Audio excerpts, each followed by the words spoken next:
Bismillahirrahmanirrahim. Assalamu alaikum. Welcome back to NMDCAT Physics MCQs on electric flux. Last lecture आप लोगों ने जो देख लिया है वो क्या था, इलेक्ट्रिक फ्लक्स था। बहुत डिटेल में मैंने पढ़ाया, हर एक पॉइंट मैंने डिस्कस किया, हर एक एंगल के साथ मैंने इसको कवर किया, क्योंकि आप लोगों के लिए ये इंपॉर्टेंट लेक्चर है। गाजला से पहले ये समझना बहुत ज़रूरी है, ठीक है। अब आप लोग कहेंगे कि सर ये तो सिलेबस में शामिल है या नहीं है, जो भी है, लेकिन इसमें इलेक्ट्रिक फील्ड इंटेंसिटी है, तो जब इलेक्ट्रिक फील्ड इंटेंसिटी सिलेबस में शामिल है तो इलेक्ट्रिक फ्लक्स ज़रूर होगा। क्यों? क्योंकि इलेक्ट्रिक फ्लक्स डेंसिटी को हम क्या कहते हैं, इलेक्ट्रिक फील्ड इंटेंसिटी कहते हैं। एक्सप्लेन कर चुका हूँ ये सारी बातें। नाउ एमसीक्यू क्या है, when electric field lines passing through a specific area is called electric flux. Definition of electric flux है, the electric flux is dash in nature. कौन सा नेचर है ये, स्केलर है या वेक्टर है? तो it is a scalar in nature, क्योंकि electric flux is equal to E dot A. Number third, voltmeter is the unit of electric field intensity. F divided by Q naught, delta V divided by डेल्टा all, of above अबव या none of above. Voltmeter voltmeter है ये, तो volt पर metre नहीं है ना। जब वोल्ट मीटर है तो ये तो न तो इलेक्ट्रिक फील्ड इंटेंसिटी का यूनिट हो सकता है, क्योंकि वोल्ट पर मीटर है, न ये एफ डिवाइड बाई क्यू का हो सकता है, न ये डेल्टा वी डिवाइड बाई डेल्टा आर का हो सकता है, क्योंकि ये सेम शो करता है कि ये इलेक्ट्रिक फील्ड इंटेंसिटी है। तो यहाँ पे आर भी नहीं हुआ, नन करेक्ट होगा, क्योंकि वोल्ट इंटू मीटर ये ऑलरेडी मैं एक्सप्लेन कर चुका हूँ कि it is the unit of electric flux. ये क्या है, इलेक्ट्रिक फ्लक्स का यूनिट है, तो लिहाजा ये नन ऑफ अबव करेक्ट होगा।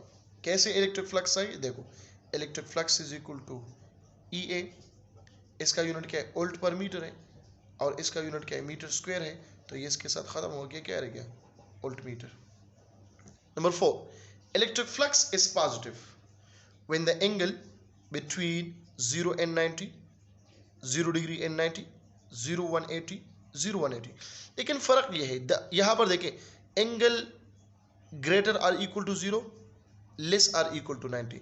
तो लेस आर इक्वल टू, अगर ये इक्वल टू 90 हो जाए तो फिर इलेक्ट्रिक फ्लक्स तो 0 हो सकता है, लिहाजा ये नहीं होगा। Theta greater or equal to 0 degree and less than 90 degree, it is a correct option. Angle less than, ये greater than 0 degree, less than 180 degree, नहीं, यहाँ पर नेगेटिविटी आता है, लिहाजा ये गलत। एंगल ग्रेटर देन 0 या equal to 0 degree but less than 180 degree, लिहाजा ये भी क्या है, गलत है। ऑप्शन कौन सा करेक्ट है, option number B is the correct one. Number 5, when the 10 Newton per coulomb electric field lines passing through 2 centimeter unit area, electric flux will be what? तो इससे करें कि electric flux is equal to E into A, इस फार्मूले से solve करें। Number 6, which of the following is correct? Electric flux is inversely proportional to area, directly proportional to D square, inversely proportional to R square, या none of above। So जब electric flux depend करता है area पे, directly proportional है ना, तो लिहाजा ये गलत। अब इन दोनों में शक है, तो जब एरिया के साथ है तो area is directly proportional to R square and directly proportional to D square, तो लिहाजा यहाँ पे आर स्क्वायर के साथ इन्वर्स है, तो ये भी गलत हुआ। अब इन दोनों में कौन सा करेक्ट है, ये electric flux is directly proportional to diameter square, option number B is the correct one. Now electric flux for metal is, electric flux for metal क्या है, तो मेटल में इलेक्ट्रिक फील्ड इंटेंसिटी 0 है, so 0 multiply by area is equal to 0।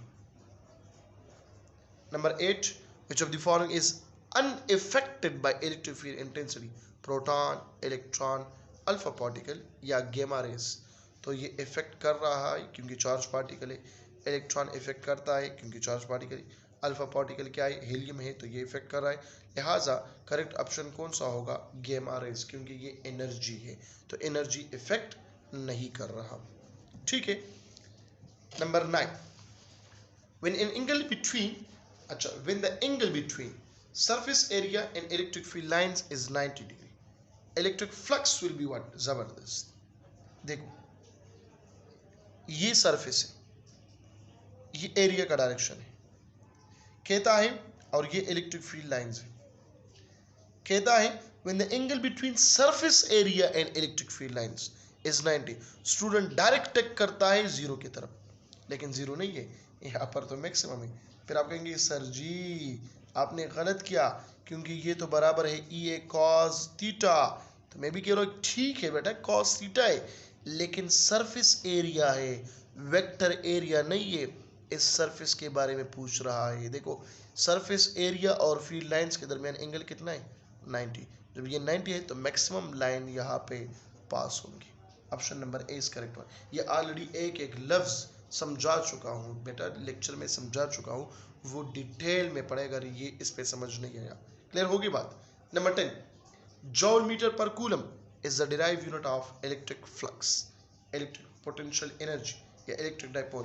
देखो electric flux किस चीज के बराबर है, ई ए के बराबर है।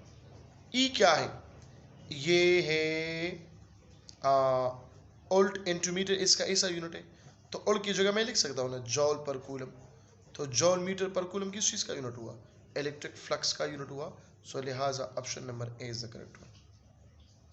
Number 11, when the angle between E and A is 60 degree, electric flux will be what. तो अब यहाँ पर देखें, ये ई ए कॉस ऑफ 60 डिग्री, तो कॉस 60 किस चीज़ के बराबर है 1/2 के बराबर है। सो ई ए डिवाइड बाई 2 या 0.5 इंटू ई ए। ऑप्शन कौन सा करेक्ट होगा, ऑप्शन नंबर ए करेक्ट होगा। Number 12, dimension of electric flux. तो जल्दी से यहाँ से मालूम करें शाबाश, newton per coulomb into metre square. तो न्यूटन किस चीज़ के बराबर है, kilogram metre per second square multiply by metre square divide by ampere multiply by second. यहाँ से बेस यूनिट भी पता चल गया, ऑलरेडी ये फाइंड आउट कर चुका हूँ, लेकिन चूंकि एमसीक्यू है इस वजह से दोबारा से फाइंड आउट कर रहा हूँ। तो किलोग्राम की जगह एम, इसकी जगह L cube T power -3 A power -1। This is the dimensional formula for electric flux. ठीक हो गया। तो ये आ गया आप लोगों का lecture on MCQs of electric flux. Yes, तो मिलते हैं एक और लेक्चर में। अपना बहुत सारा ख्याल रखिएगा। अल्लाह हाफिज़।